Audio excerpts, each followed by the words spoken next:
I'm a wind turbine technician. I travel to remote sites across the United States in order to help the process of installing and repairing them.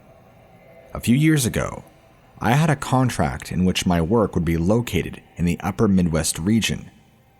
I began in mid-March, and the contract made it so I'd be staying until June, at the very least. As I'm a frugal person and had some years' worth of savings at that point, I decided to treat myself and rent a cottage in a little town near my job site, instead of just staying in a hotel. When I travel, I always bring my dog, Scout, with me. My career makes it so hard to make long-term friends, so he keeps me company after I come home from work. While he wasn't the biggest dog in the world, I figured the house would be a healthy change of pace for him. It'd provide a place for him to get some fresh air and to be able to run around and stretch his legs. In the middle of April, I was relaxing on my couch, unwinding with some TV. I put Scout out back so we'd have time to be outside after being cooped up all day long. The backyard had a fence, so it wasn't like I had to worry about him running off. I was watching the weather forecast on the news when I heard him start loudly growling and barking. I found this to be odd, as he was typically quiet and calm, to the point that I was pretty easily able to sneak him into the hotels I stayed in when I couldn't find anything pet-friendly nearby. I was exhausted from my workday, but I managed to make myself get up and check out what was wrong. I opened the back door and stepped outside to find him towards the end of the yard, his snout in between the two of the fence pickets. His tail was wagging, but it was low to the ground. I wasn't any sort of dog expert, but I knew something was wrong. I peered into the distance to try and see what he was looking at, but as the sun was set by now, there wasn't much I could make out. The land behind the house was a field with semi-sparse vegetation. A tree here, a bush there, some flowers to the side. You get the idea. It wasn't until I saw something tall move in the distance that I began to get alarmed. Scout was still barking, so I decided to grab him by the collar and bring him back inside. As I opened the door, I decided to take one last look towards the field. There, I saw what looked to be the silhouette of a man standing merely yards away from the fence. I made haste into the house and locked the door behind me, shutting every curtain I could find. I tried to reason with myself. A neighbor on an evening walk, perhaps? But why would he stand so close to my house? All the houses in the area were nearly half a mile apart. Maybe the sound of Scott's barking intrigued him. I had a second reasoning conjure up in my mind, one far less favorable than the first.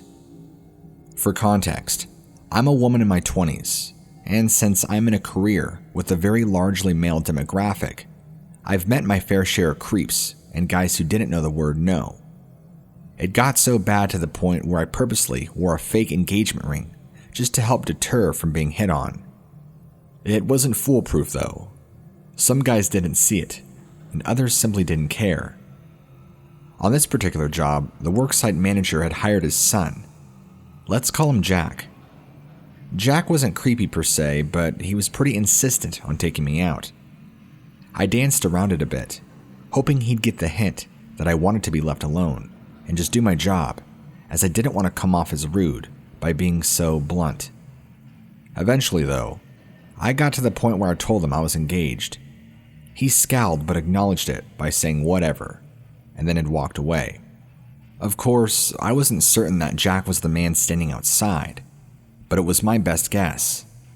I've had guys follow me down the street while making my way home from bars or clubs, and I was paranoid that since I'd rejected Jack a couple of days prior, he took that time to follow me around and find out where I was staying.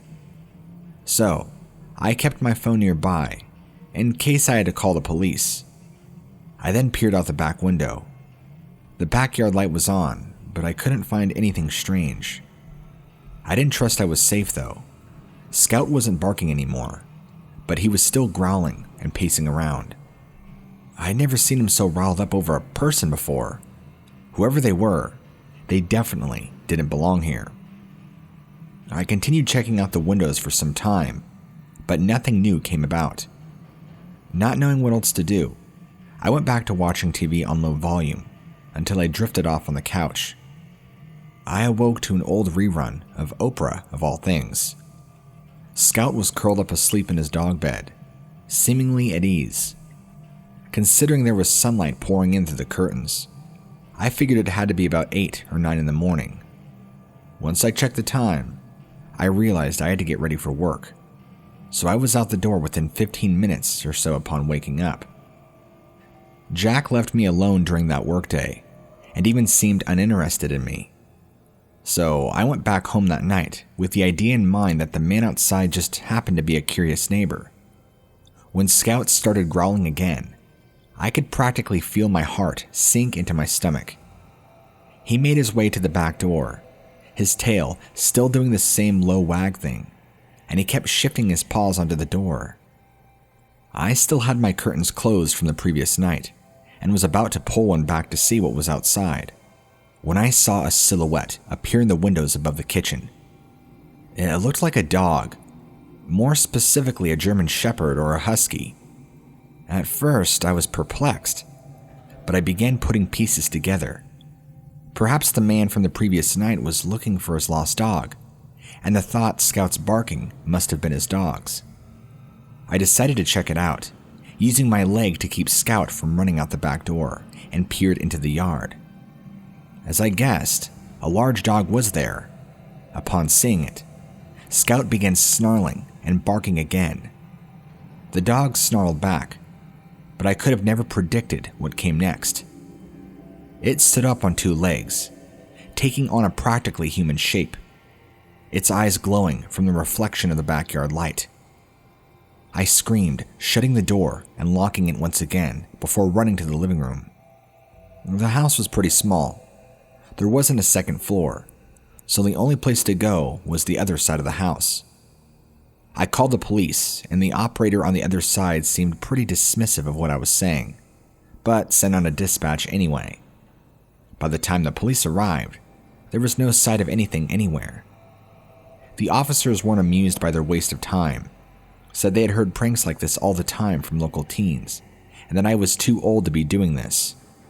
On top of it all, they said if I'd pulled anything like this again, I could face legal action. I tried my best to convince them that I was serious, but my efforts were in vain. I decided I'd spend one more night at the house, and if the creature returned once again, I would abandon the place and find somewhere else to stay. However, it didn't come back that evening. I eventually let myself relax. When I went to sleep that night, I was awoken by noises taking place outside of my bedroom window. I went to grab my phone, but became paranoid that any sources of light peering through the thin curtains would let the thing know I was in there. So instead, I laid there, waiting for it to go away. Scout was awake too, but he seemed to know better by now than to make too much noise. I didn't see anything that time, but at this point, I was so paranoid that I didn't sleep the entire night. I went to work exhausted the next day, and I was too scared something would happen to Scout while I was gone, so I brought him with me. It wasn't really a problem since my job site is outdoors, but I still had to keep an eye on him, which put an extra weight on my shoulders. Trying to manage working and watching your dog all the while being tired as hell is quite the task. I doubt that I'd been able to manage it if I'd been any older. After my shift, I packed my things and rented a motel about 4 or 5 miles away from the cottage, and decided to leave a message to the landlady to let her know that I wanted to renegotiate the contract I'd signed. I didn't plan on staying in that house any longer. I went to search for my phone, and my blood went cold when I realized that I'd left it in the cottage. I searched my car desperately, hoping I'd accidentally left it in there, or dropped it somehow, but to no avail. The sun was setting quickly, and I figured if I drove back fast enough, I can make it back before it went completely blackout. However, by the time my car rolled up in the driveway, there was no hint of daylight left. I quickly made my way into the house and grabbed my phone, which was left sitting on the kitchen counter. And as soon as I was about to head back out, I heard a snarling come up from the front of my house. My heart raced in my chest. I heard the sound of something scraping against the siding, and I tried to think of what to do. I could have called the police, sure, but I was worried that if the creature disappeared or scampered off before they arrived, they dismissed me like last time, and even pull through with the legal action they threatened. So, not knowing what else to do, I pulled out a plan that was in a cabinet, opened the back door, and threw it out, hoping its clatter on the ground would be enough to distract the thing. It seemed to work. I heard it growl again as it moved its way to the backyard, and running as fast as I could, made my way out of the house and back towards the car, not even bothering to close the door behind me. As I got into my car and turned it on, the illumination of my headlights revealed the creature standing at the side of my house, staring directly at me. It was practically as tall as the cottage itself, about 8 to 9 feet tall. This thing looked like a monster. It roared, and I put my car in reverse, slamming on the accelerator so hard that I burned out the driveway. Once I started moving forward, I didn't dare look back to see if it followed me.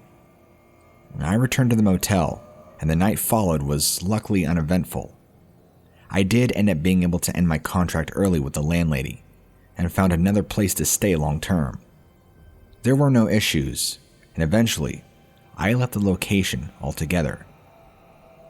Like I said, it's been some years now since this happened, so at this point, I'm definitely safe from that thing.